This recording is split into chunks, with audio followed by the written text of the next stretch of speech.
Have you ever seen something that looked really cool and then raise your camera to take a photograph of it?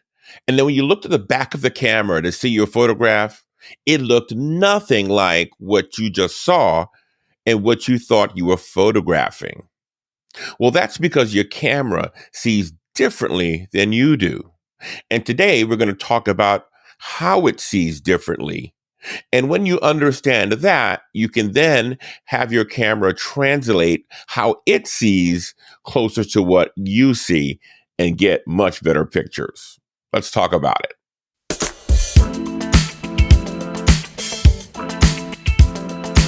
Hi, I'm Lynn Morton from ShutterBugLife.com. So glad to be with you.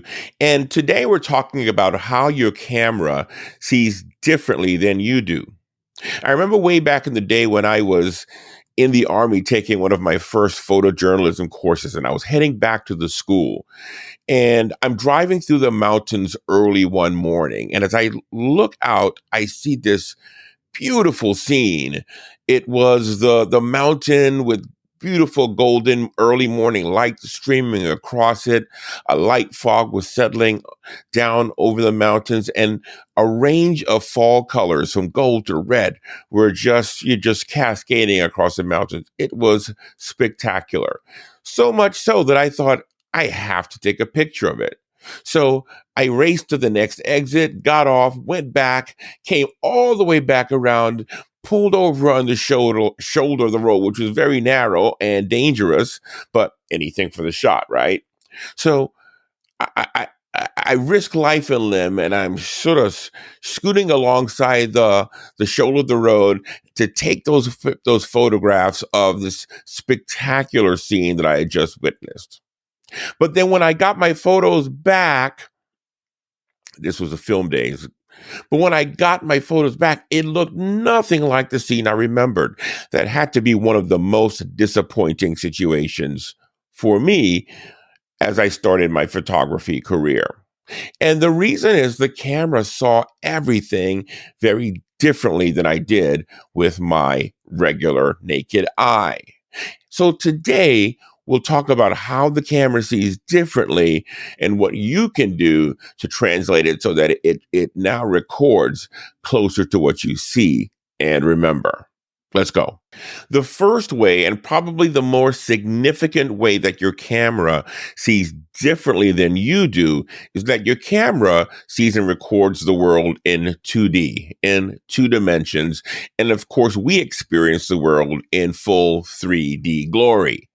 So when we see something and experience it with all the depth and dimension, the camera takes it and slaps it into one one level when everything is on the same plane. Now, what that does is, for instance, things that might have been way behind what you were looking at. Let's say you're photographing a person and you think, oh, I'm going to take a picture of dad. And now I lock in a dad. Now, 20 feet behind dad, there may be a trash can or something, but you don't see it. You're looking at dad. Your mind, your brain, your eyes blocks everything else out.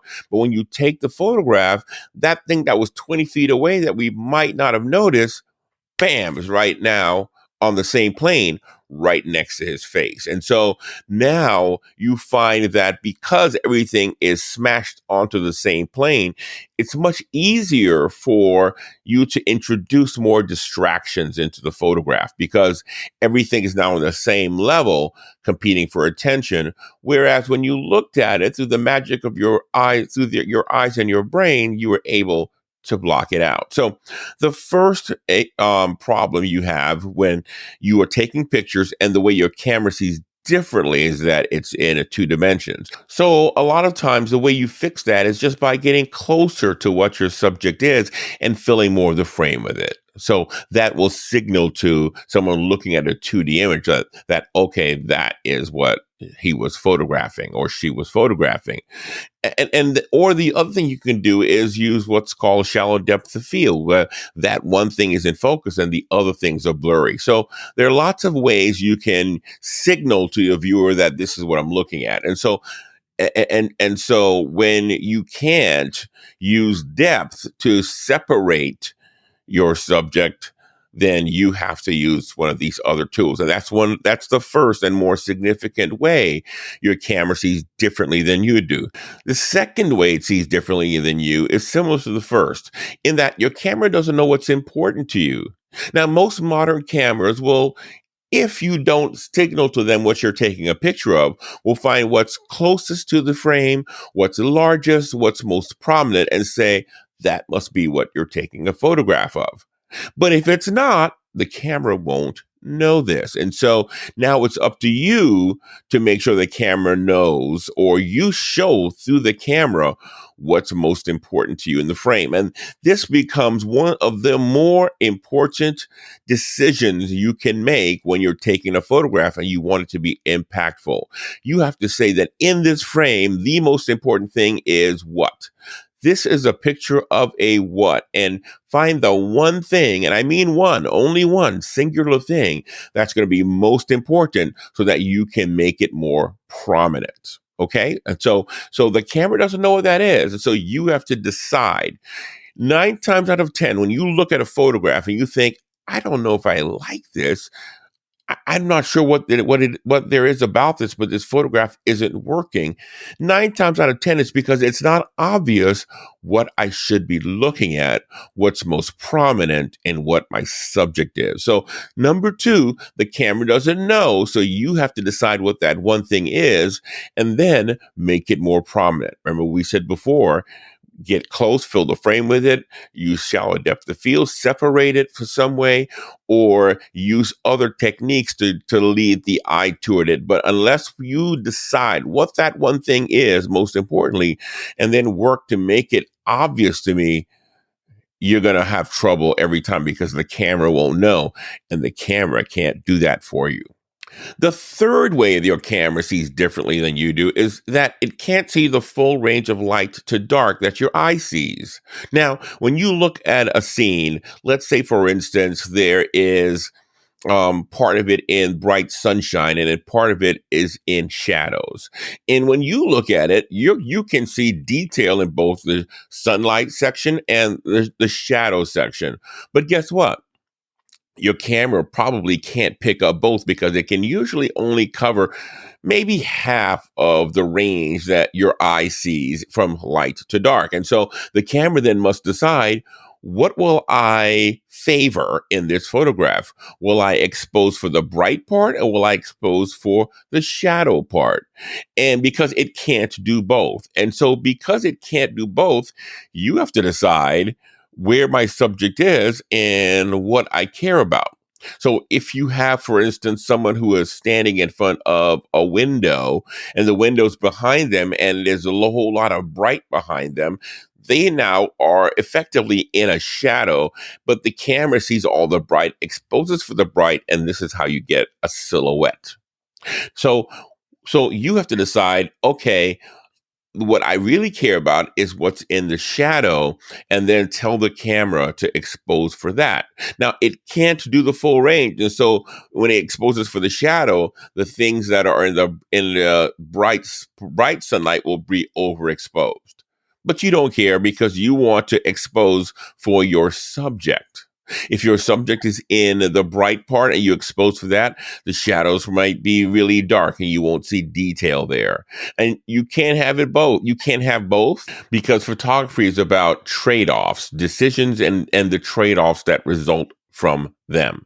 And so you have to choose which one because your camera can't see the full range of light to shadow that your eye sees. So when you see something where it's beautiful in light and shadow and you take a photograph, your camera is not going to see that full range. So that's the third way your camera sees differently than you do.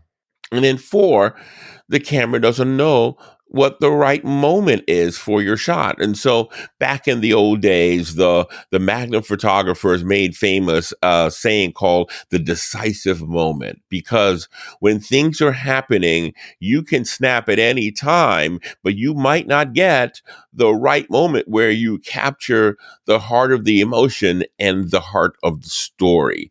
The camera can't tell that for you.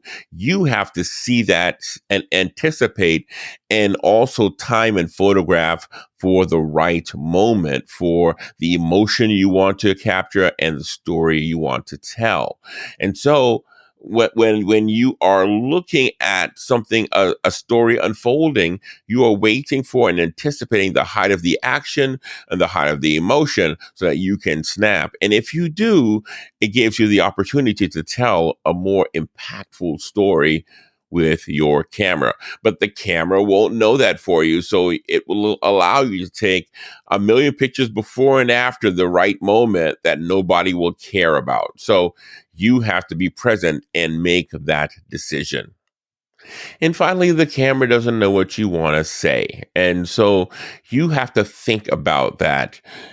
I think in every photograph, there is a so what element, meaning you can take pictures of anything. You can take pictures of tree bark. You can take pictures of stones and ground.